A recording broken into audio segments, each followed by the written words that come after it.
तो फ्रेंड्स देख सकते हैं ये हमारा होममेड छोटा सा जनरेटर है, ये जो कि है हाई वाट लैम्प के साथ कनेक्ट है। देख सकते हैं एक बोर्ड के साथ कनेक्ट है, बोर्ड जो है हाई लैम्प बल्ब के साथ कनेक्ट है। अभी देखिए इसे थोड़ा थोड़ा घुमा रहे हो, ये कितना ज़्यादा ब्राइटली घूम रहा है, कितना पावरफुल है ये जनरेटर आप सोच ही सकते हैं, बहुत ही पावरफुल है। तो वीडियो को पूरा देखिए, बिल्कुल भी स्किप मत कीजिए। तो फ्रेंड्स इस जनरेटर को बनाने के लिए मैं कार्डबोर्ड का यूज़ कर रही हूँ। आपके पास अगर प्लास्टिक का कार्डबोर्ड है और भी अच्छा है।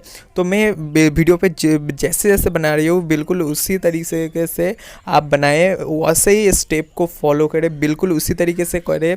जितना भी मैं कॉपर वायर का टर्न दूंगा उतना ही आपको देना है, नहीं तो आपका जनरेटर काम नहीं करेगा।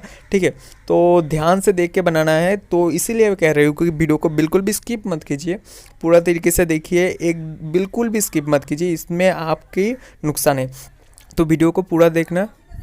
तो फ्रेंड्स अगर मेरे वीडियो को अच्छा लगता है तो प्लीज़ वीडियो को लाइक कीजिए, चैनल में नए हैं तो प्लीज़ चैनल को सब्सक्राइब करना है। प्लीज़ चैनल वीडियो को लाइक कर दीजिए। आप बिल्कुल बहुत ही ज़्यादा कंजूसी करते हैं वीडियो को लाइक करने में, जल्दी से जल्दी वीडियो को बहुत ज़्यादा तरीके से लाइक कीजिए, और चैनल में नए हैं तो प्लीज़ चैनल को सब्सक्राइब कर